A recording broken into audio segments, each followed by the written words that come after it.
कुठेही दिसला ठोकून काढा। आता आपण बैलगाड्याच्या शर्यती लावतो, लोक बक्षीस लावतात 5 लाख रुपये, 3 लाख रुपये दुसरा नंबर, 2 लाख रुपये तिसरा नंबर, 1 लाख रुपये चौथा नंबर, 50,000 पाचवा नंबर। आता तुम्ही बक्षीस अशी लावा, गावात कोण धर्मांतरण करायला आला त्याला ज्याला ठोकून काढेल त्याला 5 लाख रुपये, दुसऱ्याला ठोकून काढेल त्याला 4 लाख रुपये, तिसऱ्याला ठोकून काढेल त्याला 3 लाख रुपये, आणि ज्याला पूर्ण त्याचा सैराट करून टाकेल त्याला 11 लाख रुपये। हे करा। हो आता पादरी म्हणत असेल मी जेलमध्ये जायला, तुला सुट्टी नाही, ऋतुजाचा जीव गेलाय आमच्या।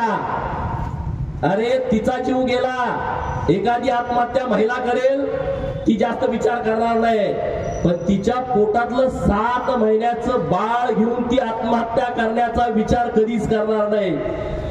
जेव्हा शेवटचं टोक येतं तेव्हाच आई स्वतःच्या बाळाला संपवण्याचा विचार करते। तुम्ही धर्मांतरण करण्यासाठी शेवटच्या टोकाला गेला तेव्हाच माझ्या ऋतुजानं आत्महत्या केली आहे। आमच्या आजच्या मोर्चाची मागणी आहे, ऋतुजाच्या या मोर्चाच्या मुख मोर्चाचे सगळे बॅनर शहरामध्ये लावले होते, तात्काळ आयुक्तांनी काढून टाकले।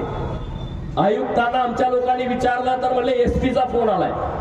काय फोन आलाय तर कायदा आणि सुव्यवस्थेचा प्रश्न निर्माण होईल शहरामध्ये आणि ते सगळे बोर्ड बेकायदेशीर आहे। ठीक आहे, आम्ही कायदा मानणारी लोक आहोत, तुम्हाला अनाधिकृत बोर्ड वाटले तुम्ही काढून टाकले, मी तुमचं कौतुक करतो, तुमचं अभिनंदन करतो की तुम्ही रास्त कारवाई केली।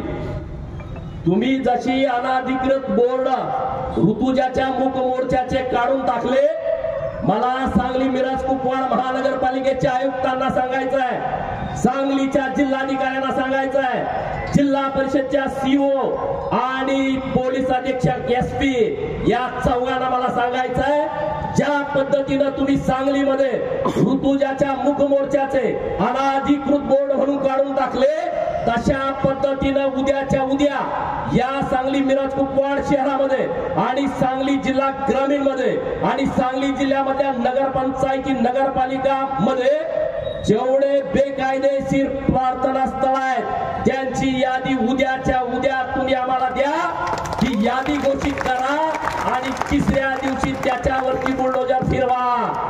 या 4 अधिकाऱ्यांनी जर सगळे बुलडोजर फिरवून जे बेकायदेशीर प्रार्थना स्थळ आहेत ती जर पाडली तर 10,000 लोक घेऊन या चौकामध्ये तुमच्या चौघांचा आम्ही सन्मान करू, आणि जर तुम्ही हे केलं नाही तर तुमची सुद्धा गाठ या हिंदू लोकांची आहे, हे पण तुम्हाला मला ठणकावून सांगायचं आहे। कायदा सुव्यवस्था। एबीपी माझा, उघडा डोळे बघा नीट।